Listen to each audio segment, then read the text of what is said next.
Boris Molina, ¿quién es?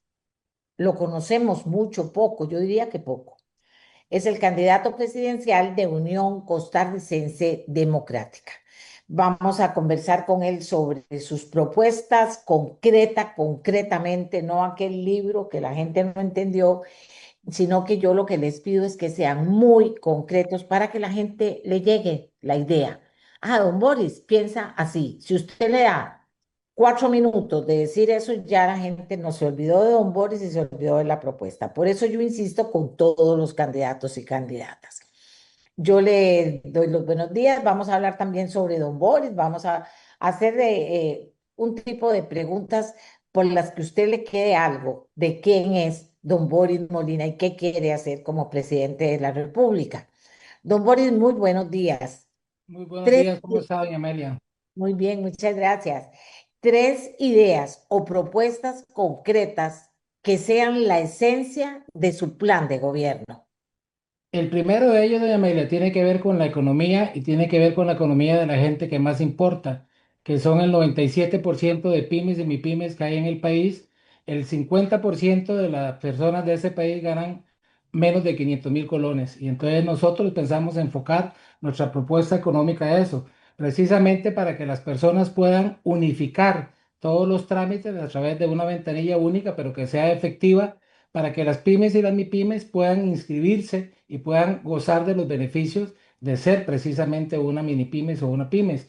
¿Eso qué es? ¿En qué beneficia al país? ¿En qué beneficia a las personas? Bueno, primero van a estar dentro ya de la escala productiva de la población, van a ser sujetos de crédito que hoy no lo son. Una persona que gana menos de 500.000 colones no es sujeto de crédito, sobre todo de banca estatal, por eso es que tenemos los problemas de visualizar a estas personas dentro del esquema de los gota a gota, que es donde van a terminar pidiendo prestado. Eso va a representar 40.000 millones de colones al año de economía para el Estado, precisamente por simplemente unificar una propuesta de la tramitología que tiene que ver con esto, porque hoy en día las personas tienen que hacer 25 a 30 trámites en instituciones diferentes para poder constituirse en un emprendedor. Cuando van por el cuarto o el quinto, ya me le dicen, ya no puedo, ya no doy más, ya la plata ni siquiera me alcanza para pedir un trámite de estos. Y entonces me voy a la economía informal, ahí no pagan impuestos, ahí no tienen protección, ahí no crecen económicamente y el Estado no se beneficia tampoco. Otra segunda propuesta, digamos, tiene que ver con materia específicamente de seguridad. Nosotros tenemos una propuesta para atacar la inseguridad a través del ataque directo al consumo de la droga. Si no hay demanda, no hay oferta y entonces el tema es, ya hay personas que están, por ejemplo, en la ciudad capital, tenemos 7.000 personas aproximadamente que están en condición de calle consumiendo droga, asaltando personas, cometiendo delitos, y la propuesta y la respuesta que el Estado le da es los metemos a la cárcel. Nos cuestan 15 veces más que rehabilitarlos y los podemos rehabilitar en un año. Entonces, nosotros hacemos una propuesta en dos fases. Una que sería la persuasiva, rehabilitar a estas personas a través de un equipo persuasivo del Estado que les permita rehabilitarse y reinsertarse a la sociedad, y una segunda fase que ya implicaría una reforma procesal penal para poder hacer lo que se llama una rehabilitación forzosa a través de un ilícito penal. No es un delito que implique cárcel, sino, repito, rehabilitación forzosa, que es muy diferente. Y repito, no tenemos que preocuparnos de dónde agarramos el dinero porque nos va a costar 15 veces menos que meterlo a la cárcel. Y la tercera propuesta tiene que ver también directamente con un tema que nos preocupa muchísimo y que es la violencia doméstica contra las mujeres, sobre todo, que hoy en día tienen una protección que es de papel. ¿Por qué de papel? Usted, una mujer agredida, llega a donde un juez de violencia doméstica y la respuesta que le da son medidas cautelares que lo que le permiten es alejamiento de esta persona. ¿Cómo? A través de un papel. Ese papel al delincuente, al agresor, no le importa, y por eso es que ya el día de hoy, doña Amelia, tenemos casi 60 mujeres asesinadas producto de la violencia doméstica. ¿Cómo se remedia eso? Dándole las armas a los jueces, para que un juez de violencia doméstica, que hoy no puede dictar una prisión preventiva, lo pueda hacer con una persona que a través de un examen médico forense se determine que es potencialmente criminal o asesino y que puede causarle un daño gigantesco a las víctimas de violencia doméstica y entonces establecer una prisión preventiva hasta que se resuelva el proceso. Eso implicaría, doña Amelia, que las 60 mujeres que hasta hoy casi han muerto por ese tema ya tengan una protección real y no simplemente un papel que les diga que las están protegiendo, pero en la práctica no. Esas serían tres propuestas concretas en temas diferentes, pero las tenemos en todas las áreas y quedo a sus órdenes. Don Boris, su plan invoca unión y consenso. Al mismo tiempo, propone centralizar compras educativas, condicionar subsidios al transporte, fortalecer la coordinación policial. ¿Cómo va a alinear esos cambios con procesos participativos y con qué métricas de evaluación? Claro, nosotros tenemos una clara visión de consenso, doña Amelia. Creemos que no es posible echarle las culpas a los gobiernos anteriores o a los otros poderes de la República para hacer una buena gobernanza. Si no se trabaja a través del consenso y entendiendo que este es un país que necesita el pluralismo y que puedan converger todas las fuerzas para tomar soluciones efectivas, entonces vamos a estar mal, a estar mal. Ahora que usted habla de la métrica, doña Amelia, dice que lo que no se mide no existe.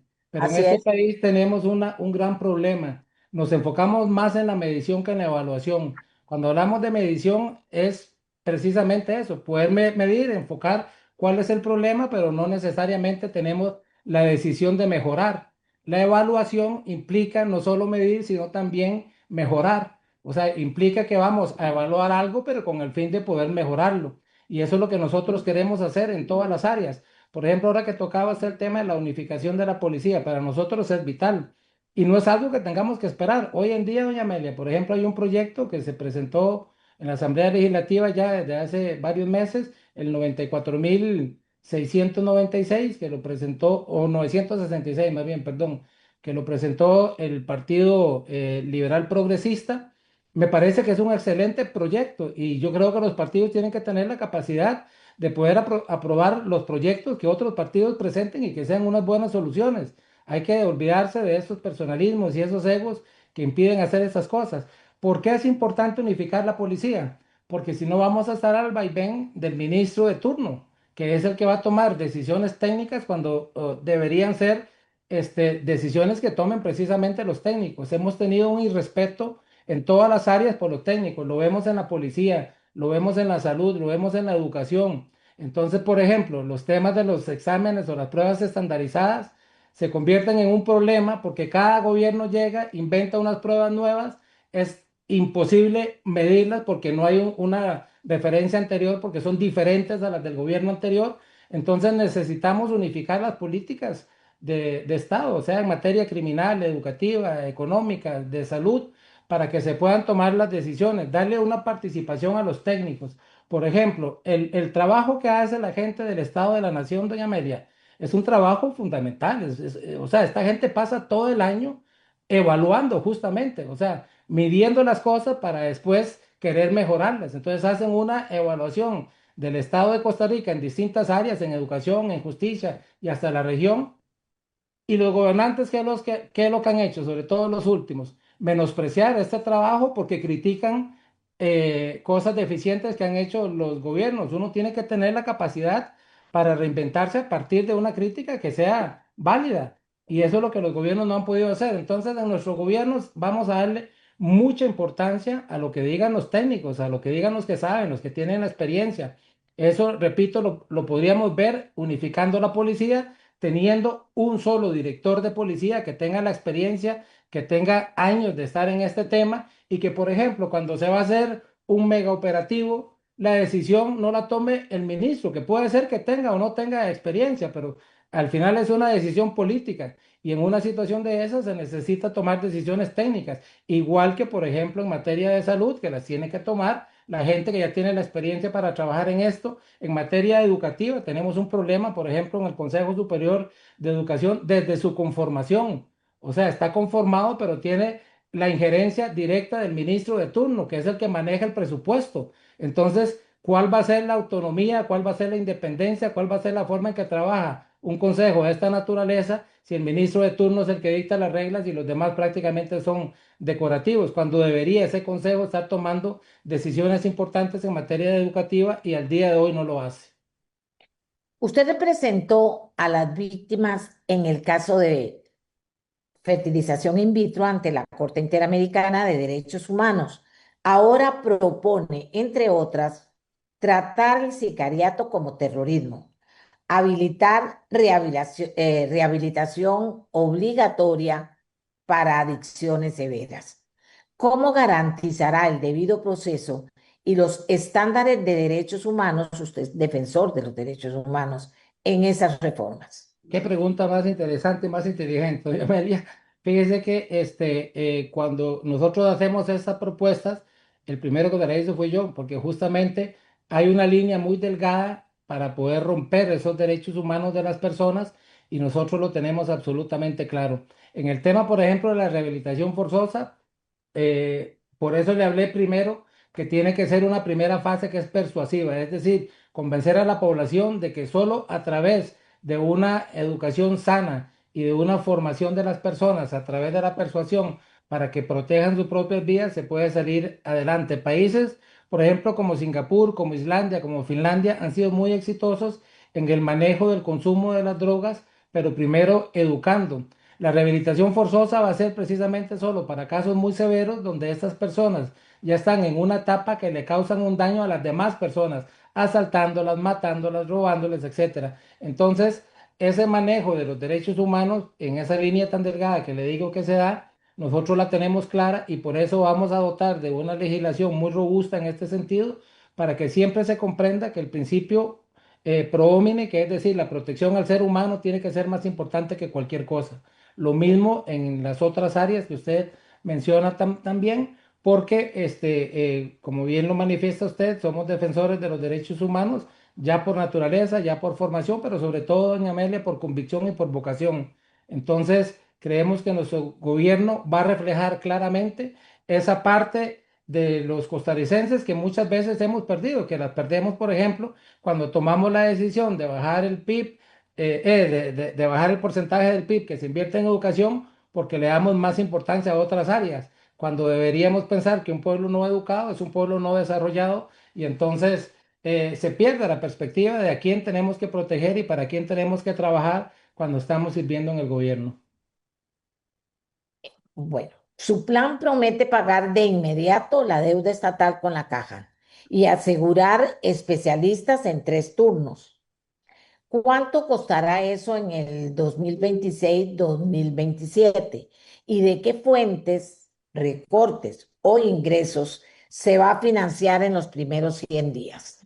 Claro, viera que tenemos un problema con la palabra inmediato o inmediatez, porque tiene una sinonimia muy complicada. Entonces la gente entiende en Costa Rica inmediato como ahorita mismo, como que entrando nomás lo vamos a pagar. Y no, esa es la primera aclaración que tenemos que hacer. Los 4 años, doña Amelia, objetivamente no nos van a alcanzar para pagar 4 billones, que es lo que se le debe a la caja por parte del Estado. Y este gobierno, por ejemplo, en 3 años y medio no ha pagado ni un solo centavo. Entonces, la deuda cada vez crece más y el gobernante que venga tendrá que asumir esa responsabilidad, pero no podrá hacerlo el día siguiente de que tome el poder. Entonces, estamos claros de que eso no va a ser así.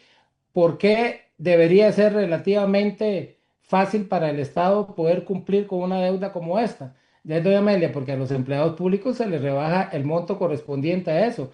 ¿Qué Ajá. pasa si usted como persona particular no paga las cuotas de la caja que tienen que ver con sus propios empleados? A usted le dicen entonces, Lleva doña la Amelia, trampa. está haciendo una retención indebida, está Claro. cometiendo un delito. Entonces, al día siguiente le dicen, doña Amelia, tiene 5 días para pagar o le vamos a abrir un proceso penal. ¿Por qué no pasa eso con el Estado? Debería pasar, debería ser una de las cosas que incluyéramos dentro de lo que se llama la ley de responsabilidad penal de las personas jurídicas, que la tenemos desde el año 2019 y no la implementamos para las instituciones del Estado ni para sus jerarcas. Deberíamos hacerlo. Esa es una de las cosas que nosotros pretendemos reglar también, ¿verdad? Para que cosas como estas no sucedan y no se escuden entonces los funcionarios públicos en decir, ya, y lo puedo hacer y no me va a pasar nada, como ha hecho este gobierno después de 3 años y medio, no pagar medio céntimo y que no les pase absolutamente nada. El tema de los 3 turnos también es una solución que nosotros planteamos de la siguiente forma. No es posible, doña Amelia, que haya una diferencia en la atención para las personas si llega a las 6 de la mañana, a las 2 de la tarde o a las 10 de la noche. Deberíamos tener el mismo personal, la misma calidad, los mismos especialistas en una atención en esos tres turnos para que usted como ciudadano pueda atender e ir en cualquiera de esos tres turnos. Y entonces, si eso sucede, las filas van a ir disminuyendo porque vamos a tener una verdadera atención 24/7 en los sistemas de salud del Estado. Estamos pensando también, por ejemplo, en el tema de la atención primaria, que son los CEBAIS, ¿verdad? Que puedan atender en un horario mucho más flexible, porque la mayoría de dolencias o de padecimientos de las personas tienen que ver con cosas que se podrían solucionar en una atención primaria y de esa forma descongestionar el sistema de salud, que ya lo tenemos de por sí colapsado, y entonces la forma de poder atenderlo es precisamente con una eficiencia, eficientando el tiempo en que vamos maxificando los recursos, haciendo las cosas como deberían hacerla en la función pública, las personas que asumen ese reto, ¿verdad? Entonces, yo creo que son soluciones que tenemos a la mano. No se ocupa presupuesto adicional, doña Amelia. Por ejemplo, para cambiar a los tres turnos ya existen, o sea, los tres turnos ya existen. El tema es que concentramos en un solo turno o máximo un turno y medio cuáles son la presencia que se tiene, por ejemplo, de las especialidades en la caja. Y para el tema específico que tenga que ver con cualquier reforma de pago para la deuda de la caja, no hay que hacer más que tener la voluntad para hacerlo. Y los recursos están ahí. Lo que pasa es que se está apropiando indebidamente el Estado de recursos que no le pertenecen, porque son de una institución específica que se llama la Caja Costarricense del Seguro Social, que podríamos dotarla de mayores recursos para que haga una labor más eficiente también, que tiene sus deficiencias y tiene sus errores y tiene sus falencias, doña Amelia, pero sigue siendo la institución más emblemática del país. Don Boris, usted promoverá que fondos de pensiones, incluida la JUPEMA, inviertan en infraestructura. ¿Qué límites y garantías propone para proteger a afiliados cercanos al retiro y cómo se ajustará a los criterios de la SUPEM? Los límites ya están, doña Amelia. En la ley 7531 se estableció una reforma precisamente para que Jupema pudiera establecer hasta un 20% de sus utilidades para inversión en obra pública, que sería la solución que nosotros vemos con claridad, por ejemplo, para dinamizar el potencial que tiene el ICE como empresa constructora y que sea el ICE el que haga las calles, las escuelas, etcétera, con fondos de pensiones. No van a verse afectados, ya está ese límite y fíjese usted que por culpa de la SUPEM, por una resolución donde hace una pésima interpretación, según mi gusto y como abogado se lo digo, es la que no permitió que esa ley se cumpliera y hoy Jupema no esté disfrutando de esas utilidades que más bien benefician a los pensionados, porque les van a dar utilidades de las cuales hoy no disfrutan. Y sobre todo van a garantizar, doña Amelia, que las personas que no se han pensionado y que siguen siendo parte del magisterio tengan esa posibilidad de pensionarse, porque ¿sabe qué está pasando, doña Amelia? Que los maestros y los profesores no quieren pensionarse, porque resulta que ellos dicen, ¿para qué me voy a pensionar si desde el momento en que me pensiono, primero recibo menos y segundo, ya están congeladas esas pensiones? Porque si usted, me imagino que se da cuenta, en estos días se acaba de aprobar un proyecto de ley en comisión, el 24.353, para descongelar las pensiones del magisterio, justamente de personas que tienen 7 años, doña Amelia, de estar recibiendo lo mismo, es decir, cada día reciben menos en la realidad, porque la bolsa de leche que compraban hace 7 años, hoy cuesta 40% más. Entonces, en la realidad son personas que están recibiendo 40% menos. Entonces, poner a los planes de pensión a recibir utilidades por invertir en obra pública, me parece la decisión más clara para poder desarrollar un país en el que hace tiempo no vemos, doña Amelia. Usted y yo recordamos, por ejemplo, un rótulo que decía, y nos encontrábamos en nuestra calle, que decía, el MOB construye. Hoy el MOB no construye nada, no construye el ICE, no construye nadie, porque decidimos tercerizar actividades que el Estado podría realizar perfectamente con la capacidad que tiene y con las instituciones que tienen, que lejos de fortalecerlas, que es lo que nosotros pretendemos, las han debilitado a lo largo de los últimos gobiernos. Sin haber ejercido como ministro, diputado o alcalde, ¿qué experiencia ejecutiva y de manejo presupuestario documentada aporta para liderar el poder ejecutivo y con qué equipos técnicos compensará la curva de aprendizaje, don Boris? Yo creo que no se necesita ninguna experiencia documentada. Creo que tengo la experiencia y la capacidad y la he demostrado en otras áreas. O sea, yo soy una persona que conoce perfectamente cómo funciona el Estado, dónde están sus falencias, dónde hay que atacarlo y cómo hay que defenderlo. Tengo 30 años de estar atacando al Estado a través de procesos contenciosos administrativos y créame que conozco muy bien cómo funciona y dónde están las cosas que hay que solucionar. Además, he sido exitoso en el manejo, digamos, de casos que trascienden las fronteras de nuestro país también. Y tengo un equipo que está dotado, doña Amelia, justamente de gente que tiene las mismas características, de los mismos perfiles como el mío, el que le estoy hablando. Tengo gente, por ejemplo, que tiene 30 años en un ministerio que no se ha pensionado, que sabe perfectamente lo que se tiene que hacer, nunca ha ocupado una posición de jerarquía en ese ministerio, pero le garantizo que tiene la experiencia para poder solucionarlo muchísimo mejor que cualquiera. Mi equipo está conformado de gente como esa, que por supuesto no podré decirle nombres porque es gente que hoy está en la función pública. Yo diría que un 80% de la gente que yo tengo pensada para mi gabinete está hoy en la función pública y tiene la experiencia para poder hacer eso. Su plan plantea proteger al agro por seguridad alimentaria. ¿Cuál es hoy su postura sobre esquemas de protección en arroz y azúcar? ¿Y cómo evitaría encarecer al consumidor si se mantienen o crean nuevas protecciones? Hace 15 días me reuní, doña Amelia, con arroceros de Guanacaste y les hacía la siguiente propuesta. O les hacía recordar, miren, este partido, y si usted ve el plan de gobierno y lo quiere resumir en una sola palabra, yo le diría que es añoranza. Añoramos volver a las cosas exitosas que tuvo este país durante mucho tiempo. Por ejemplo, el CNP. Hoy en día usted pasa ya por detrás de la Municipalidad de San José y se encuentra un edificio destruido completamente por las personas que están como habitantes de calle hoy en día. Y ese es el reflejo de un CNP que destruimos los costarricenses a lo largo de los años.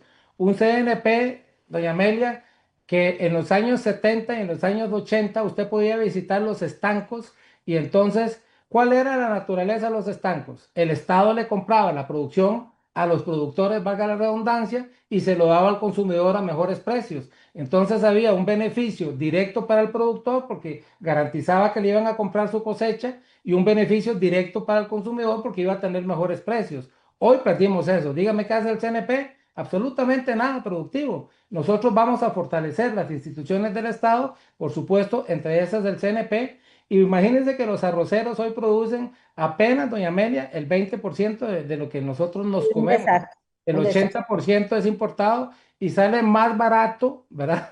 Y sale más barato que la producción. Entonces usted dice, ¿para qué vamos a hacer un negocio chueco? Es que tenemos que proteger a los costarricenses. Tenemos que garantizar que si se viene una sequía, que si se viene una pandemia, que si pasa lo que sea, nosotros podamos garantizar que tenemos la posibilidad de comernos lo que producimos. Por eso al Ok. productor hay que protegerlo no solo por economía, sino por una convicción social de que son nuestros hermanos y son costarricenses también.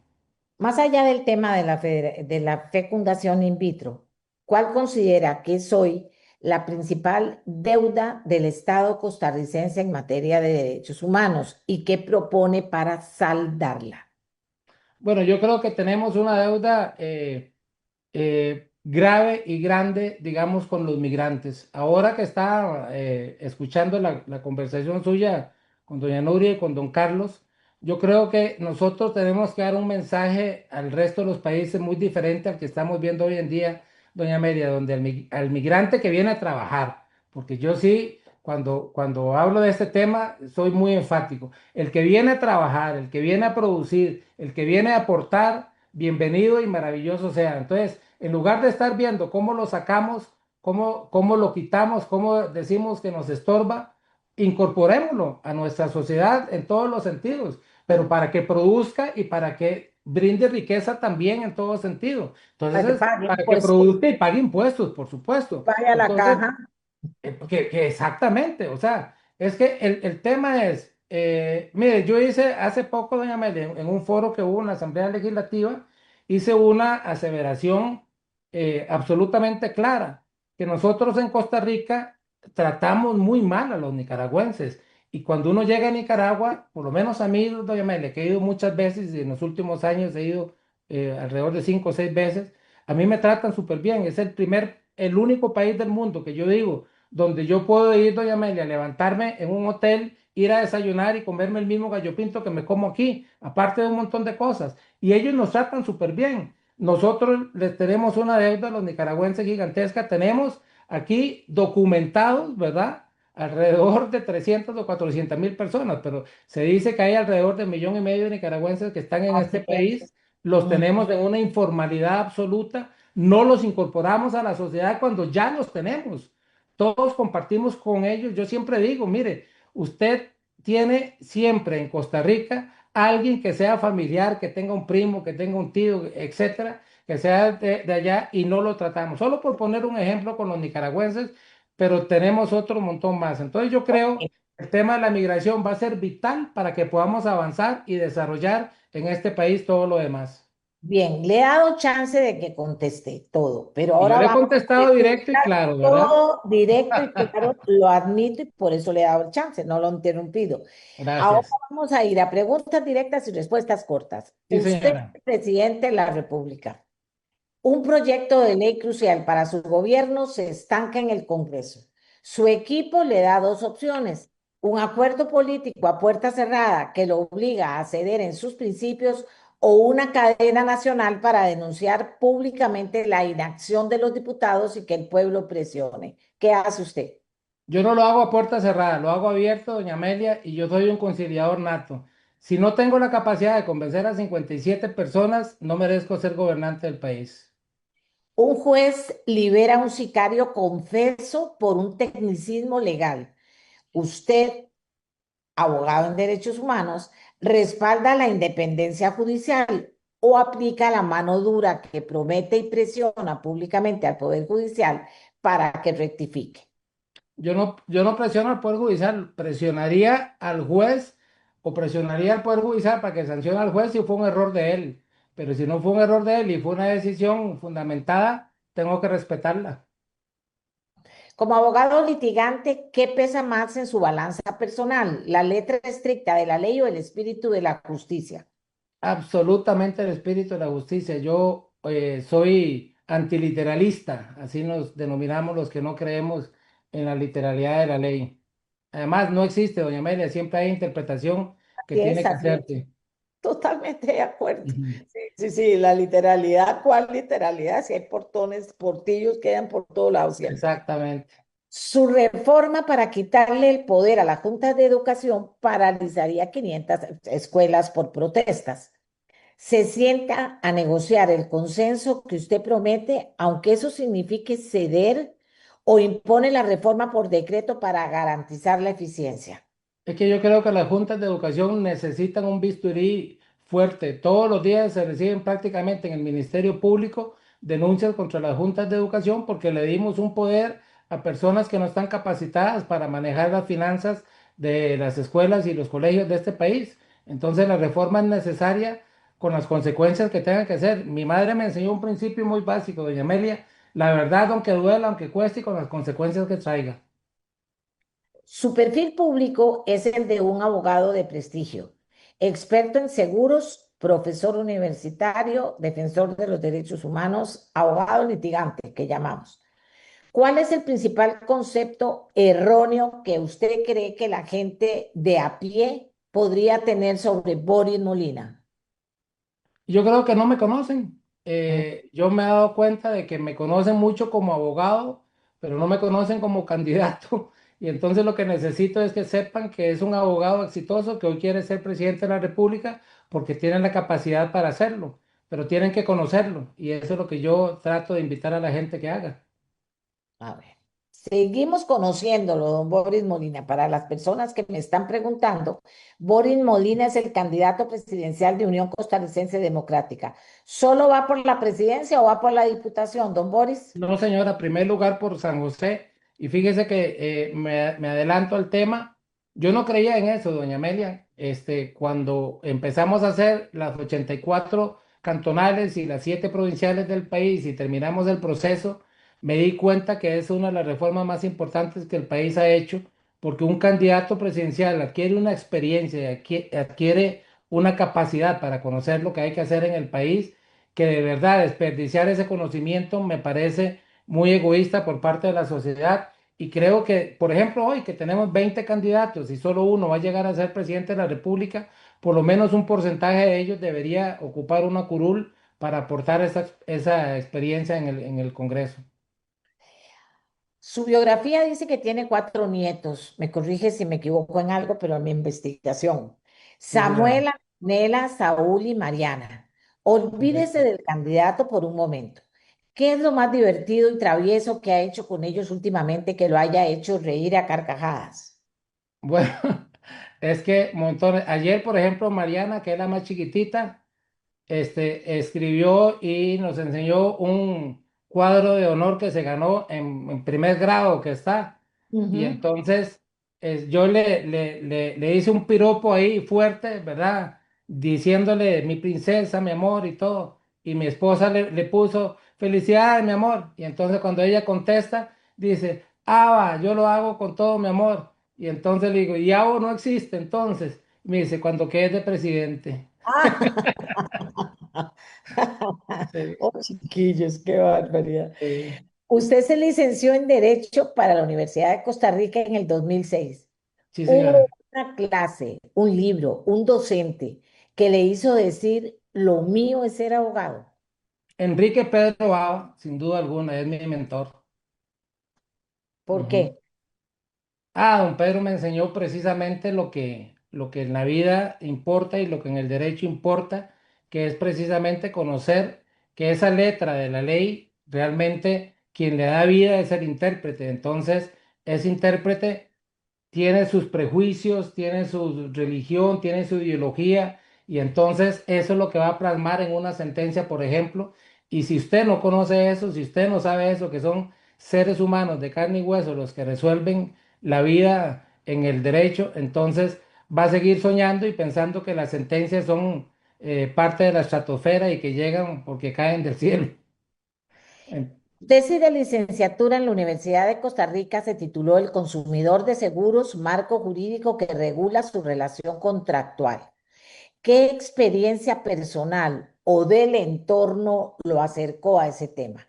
Yo tengo 30 años de hablar del consumidor de seguros, doña Amelia, cuando nadie hablaba de ese tema. En el Ujú, 2021, la Corte Interamericana, en un fallo emblemático, que es el caso Vera Rojas contra Chile, estableció el consumo de seguros como un derecho humano. Y eso ujú. para mí es el premio más grande que he tenido a nivel académico, porque significó que lo que yo decía hace 30 años era real. Pero yo le pregunto si hubo una experiencia personal o de su entorno, de su vida, que lo acercó a ese tema. Es que imagínese, doña María, eso tiene una historia desde los 7 años. Mi papá era prácticamente un vendedor ambulante, y entonces él agarraba y le decía, doña Amelia, usted tiene unos collares ahí que veo que no los ha podido vender, démelos en comisión y yo se los vendo, ¿verdad? Entonces, una vez que estábamos allá por San Carlos, que había llevado unas sandalias para vender y todo, iba saliendo un señor en medio de un calor terrible, nosotros estábamos en una soda y el señor iba saliendo con saco, corbata y un sombrero. Y entonces yo me quedo viendo así y le digo, papi, pero ¿por qué ese señor anda así con este calor? Y entonces se queda viendo y me dice, ese señor es el mejor vendedor del mundo. Y yo me quedé así y le digo, ¿qué hace? Y me dice, es agente de seguros. Y entonces le digo, ¿y usted cómo sabe? Y me dice, vean el maletín, trae un arbolito. Ese es el del INSS y ya me contó lo que hacía un agente de seguros. Entonces, yo estando en la universidad, un día tuve la opción de entrar al INSS como agente de seguros. Dejé tirada la carrera por meterme como agente de seguros porque yo quería ser ese mejor vendedor del mundo que decía mi papá. Y entonces lo hice, estuve 20 años en el INSS y Y después fue el mejor vendedor de seguros. tuve la oportunidad de hacer en varias ocasiones, sí. Hice, digamos, junto con unos compañeros, el negocio más grande del INSS en aquel momento, en 1994, que fue todo el sistema de seguridad social del Colegio de Abogados. Wow. Ujú. Usted fue representante de víctimas en Artavia, Murillo versus Costa Rica, fallo de la Corte Interamericana de Derechos Humanos del 2012. ¿Recuerda cuál fue la primera llamada a las familias para darle a conocer la sentencia? Es que la tuvimos en vivo, doña Amelia. Ustedes estuvieron presentes, ahí estuvo Gustavo Fallas, Ah, sí, que lo sí, sí. conozco desde ese tiempo a don Gustavo. Tuvimos la recepción de esta sentencia en vivo. En ese momento estuvimos en un edificio aquí en San José. Había más de 30 periodistas acompañándonos con nosotros, doña Amelia. Estuvieron desde las 6 de la mañana hasta las 8 de la noche que se dio la sentencia y en ¿Y vivo cuál la fue pudimos ver. la reacción de ese grupo de personas que usted defendió y por las que trabajó? ¿Cuál Lloramos, reacción? gritamos, pataleamos, como dicen. Fue ¿Una locura reacción eso. en particular? ¿Una reacción en particular que recuerde? Un beso que me dio Víctor, ay, se me olvida el apellido, Víctor Sanabria, que tiene una barba muy pronunciada. Entonces me agarró, me abrazó y me dio un beso y le digo yo, Víctor, me metiste la barba, pero hasta por los ojos. Esa anécdota nunca se me olvida. En sus actividades públicas suele acompañarse de Mirna Ortiz Hernández. ¿Quién es Mirna Ortiz Hernández? El ¿Qué, amor de mi vida. qué conversación familiar tuvieron cuando decidió postularse a la presidencia? Ay, doña Amelia, esa es la más complicada de todas. Si mi esposa no me dejaba, no podía participar. Y ella era completamente apolítica. Y entonces, El amor de eh, su vida, o sea, era importante. la más importante, o sea, sin la decisión de ella, yo no podía hacerlo. Y entonces me costó convencerla, pero muchísimo. Hasta ahora, digamos, meses después de estar en todo esto, porque esto lo empezamos en noviembre del año pasado, hasta ahorita ya ella está tranquila, ya ha visto que el asunto es algo importante y que podemos hacer mucho por el país. Y entonces sí, pero me costó demasiado convencerla. Cuando vos, Cortina, cierra la puerta de la oficina y apaga el celular de la campaña, ¿qué hace que no tenga absolutamente nada que ver con leyes, seguros o política? ¿Cuál es ese pasatiempo o lugar al que acude solo para recargar baterías y volver a ser simplemente Boris? Nuestra cama, doña Amelia, y para ver televisión en primera instancia con Mamos, yo le digo a mi esposa Mamos, entonces nos encanta ver series, agotamos prácticamente todas las series que hay en las plataformas y ahí estamos, a veces tenemos que reciclar. Sí. Ujú. Don Boris, si gana la presidencia, termina su mandato en el 2030. ¿Qué prefiere que diga la historia de usted? ¿El presidente que unificó a la policía? ¿El presidente que defendió los derechos humanos? ¿Qué pretende usted o qué prefiere que diga la historia de usted?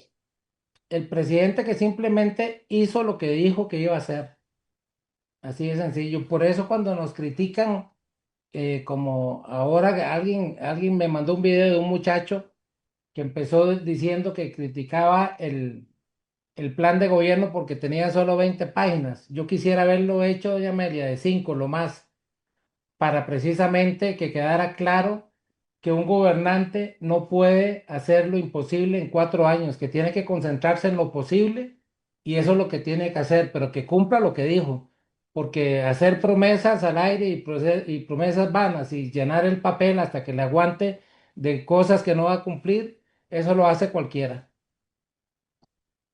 Don Boris, le pregunto algo fuera de guión. Resultados de las elecciones en Nueva York el día de ayer. Sí, ahí estaba viendo a Mandani, qué bueno. No, dígame, ¿qué piensa? No, yo pienso que está excelente. Bueno, como lo decía don Carlos bien y doña Nuria, me parece que es una realidad distinta a la nuestra, ¿verdad? Pero refleja precisamente la oportunidad y la capacidad que tienen las personas de poder hacer algo y sobre todo, no importa el origen que tenga, pero creo que es una oportunidad para hacer un cambio en la ciudad que, hey, aunque a muchos no les guste, sigue siendo la ciudad más importante del mundo, ¿verdad? Donde se refleja muchas de las cosas que van a salir para el mundo y de lo que se tiene que hacer y lo que se tiene que seguir. Por ejemplo, cuando yo establecí esta política esta política criminal de enfocarnos, digamos, en el ataque del consumo, fue una política que Giuliani en Nueva York estableció, justamente el ataque al consumo. Después se convirtió en una represión, digamos, que no tuvo control, pero no quiere decir que porque a él le salió mal, a nosotros nos vaya a salir mal. Entonces, de alguna forma, el derrotero que Nueva York marca siempre es muy importante. Don Boris, yo le agradezco mucho que haya aceptado esta entrevista. Creo, me ha gustado conversar con usted porque me ha contestado concreto, conciso, claro, y debo decir que considero que aporté como periodista en esta entrevista conocimiento sobre Boris Molina a los costarricenses, que Yo se lo esa es. agradezco muchísimo, doña Amelia, porque así lo he sentido y creo que ahora me conocen un poquito más que hace 40 minutos. Oh, no, los aprovechó bien, le cuento, los aprovechó bien. Muchas gracias. Y le digo también, porque se lo digo a todos, nosotros subimos la entrevista, ¿verdad? En ameliarueda.com, en el Ujú. podcast, o sea, todas las opciones que hay en las diferentes plataformas y redes para que la gente tenga opinión, la posibilidad de conocerlos a todos, pero que creo que en el caso suyo, que yo no lo conocía lo suficiente, a mí misma me presentó a una persona más íntegra que yo no conocí. Así que le Muchísimas agradezco gracias. Muy muchas. amable, que Dios me la bendiga muchísimo. Igualmente, sí, digo que sí es. Hagamos una pausa. ¿A usted le pareció Costa Rica que lo conoció? Esto no quiere decir que vote por este o vote por otro, no, que lo conoció, ¿verdad? Porque ese es mi esfuerzo en las entrevistas, ¿verdad? Ver que usted conozca diferentes partes y que conozca a la persona finalmente, ¿verdad? De eso es lo que trato de hacer con estas entrevistas. Todas las semanas tendremos de aquí hasta que se agoten a todos los candidatos presidenciales. Sacamos la pausa y ya regresamos. Boris, presidente, porque Costa Rica merece más.